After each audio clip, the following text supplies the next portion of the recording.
Salut les Frenchies, bienvenue pour l'anecdote du jeudi en partenariat avec Rescue 18, votre web média français sur tout ce qui concerne le monde des pompiers.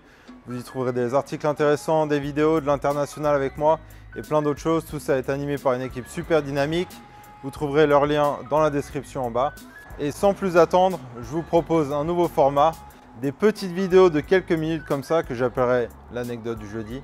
Parce que souvent on me demande comment tu as fait pour être pompier aux États-Unis? Et vu que c'est une réponse pas très précise, je me suis dit pourquoi ne pas faire un format court, simple et hebdomadaire qui expliquera mon histoire un peu mieux qu'un long format.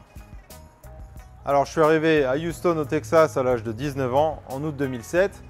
Et mon but c'était d'apprendre l'anglais pendant une année et ensuite de retourner en France pour rejoindre les rangs de la BSPP. Un jour, alors que je venais à peine d'arriver, ça faisait je crois un mois que j'étais là, j'ai été courir pour la première fois de ma vie sans qu'on m'y oblige.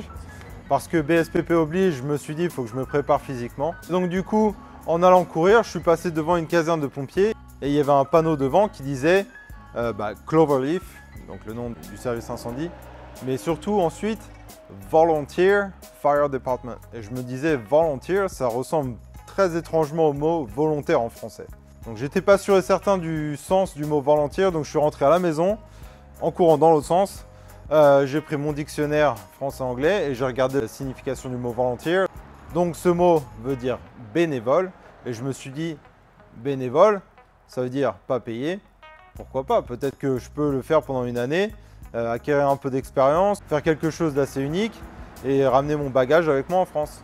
Et un jour, en rentrant de l'école, je me suis dit pourquoi pas, je vais faire un petit détour, je vais aller voir s'il y a quelqu'un. Et là, miracle, la porte était grande ouverte, il y avait un beau camion rouge, tout brillant, tout clinquant devant. Je me suis dit, je vais aller voir ce qui se passe, il y a sûrement quelqu'un. Donc j'arrive dans la caserne, il y avait quelques gars, je me présente, bonjour, je m'appelle Jérémy. Donc déjà, grosse surprise, accent français de malade.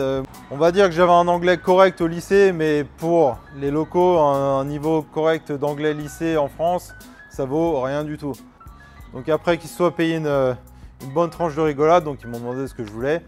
Et ils étaient surpris de voir ce petit français là dans leur caserne parce que imaginez-vous un français, eux ils en voient quasiment jamais, à part pour ceux qui habitent à Paris ou dans les grandes villes. Imaginez-vous le nombre de fois où vous rencontrez des gens qui viennent des États-Unis. Donc moi je leur ai demandé est-ce que c'est possible de devenir volunteer fireman, donc pompier bénévole avec eux, étant donné que bénévole je pensais que c'était pas payé. Eux ils n'étaient pas contre, mais ce que moi je m'étais pas rendu compte, c'est que cette caserne qui était toujours vide, c'était uniquement pour les bénévoles. Et il y avait une deuxième caserne un peu plus loin qui, elle, était occupée par des pompiers professionnels qui étaient là 24 heures sur 24, 7 jours sur 7. Et il y avait le Fire Chief. Donc j'y étais au culot, clairement.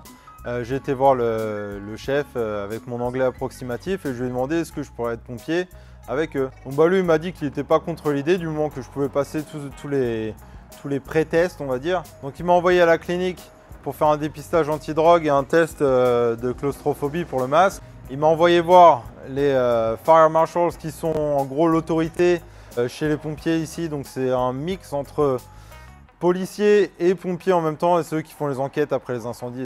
Donc j'ai été voir les Fire Marshals après qu'eux aussi se soient bien marrés parce qu'ils n'avaient jamais rencontré un Français qui voulait être pompier dans leur coin. Ils ont fait leur enquête, rien du tout. Je suis retourné avec les résultats voir voir le Fire Chief qui deviendra plus tard mon Fire Chief. Et je lui ai présenté les résultats. Il m'a dit moi je vois aucune objection. Bienvenue, même si tu as un anglais approximatif, travaille un peu. Il y a une petite Fire Academy qui commence d'ici quelques semaines et tu seras le bienvenu de t'y joindre si ça te tente. Donc c'est la fin de ce premier épisode des anecdotes du jeudi. J'espère que le format vous aura plu. Dites-moi tout ce que vous en pensez dans les commentaires comme d'habitude. Je vais essayer de m'adapter et de modeler la chaîne suivant vos envies, suivant ce que vous voulez voir, suivant ce que vous voulez savoir. Puis pour les anecdotes, il y en a plein, notamment comment j'ai réussi à être le seul pompier du coin à porter un casque comme ça pendant un an, des histoires de malades qui nous sont arrivées. Mais on va commencer par le début. Et l'histoire que je vous ai racontée aujourd'hui, ça se passe en 2007, c'était au tout début où j'étais là. C'est comme ça que j'ai réussi à rejoindre le monde des pompiers américains. Donc la suite de l'anecdote, jeudi prochain. Surtout, n'hésitez pas à mettre un petit pouce en l'air, à vous abonner à la chaîne, parce qu'en décembre, il va y avoir du très lourd. J'ai des camions à vous montrer, il y aura sûrement des ambulances. Il y aura des nouvelles casernes, il y a plein de choses qui vont arriver. Restez aux aguets, faites attention à vous, assurez-vous de ne rien manquer parce que je vous garantis que vous n'allez pas le regretter. Allez, ciao!